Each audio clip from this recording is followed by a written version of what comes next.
જોઈ રહ્યા છો દિયોદર તાલુકાનું આ ગોલવી નવા ગામ છે અને ત્યાં પ્રાચીન ગરબાની રમઝટ જામે છે। આપ જોઈ રહ્યા છો ગ્રામીણ વિસ્તારમાં આ સંસ્કૃતિ કાયમ માટે અકબંધ રહી છે।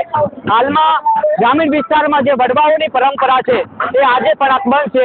તમે જોઈ શકો છો અહીંયા કે ગ્રામીણ વિસ્તારના જે વડવાઓની પરંપરા છે આ પરંપરાને અકબંધ રાખવા માટેનું કામ ગામના લોકો કરી રહ્યા છે।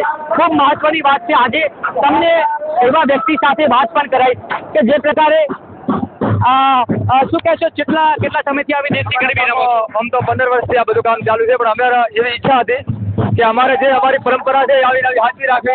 અમારે કોઈ પણ જાતનું નવું કરવું નથી। અમારા ઘંટિયાવાળી જે પણ કાર્ય હતું એ આવી રીતે આગળ વધે અને અમારા ગામની માન અને મર્યાદા હચવાઈ રહે એવી અમારી ઈચ્છા છે।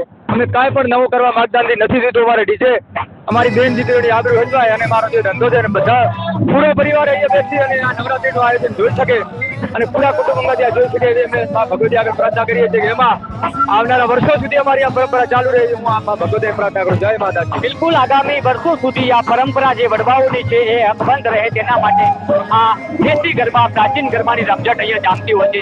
ખૂબ મહત્વની વાત કરીએ અહીંયા કે અહીંયા ગ્રામીણ વિસ્તારની સંસ્કૃતિ સાથે સંકળાયેલી મા દીકરીઓ, બહેનો બધા સાથે બેસીને ગરબા સાંભળી શકે, ગરબા જોઈ શકે તેના માટે આ અલગ પ્રકારનું આયોજન કરવામાં આવે છે।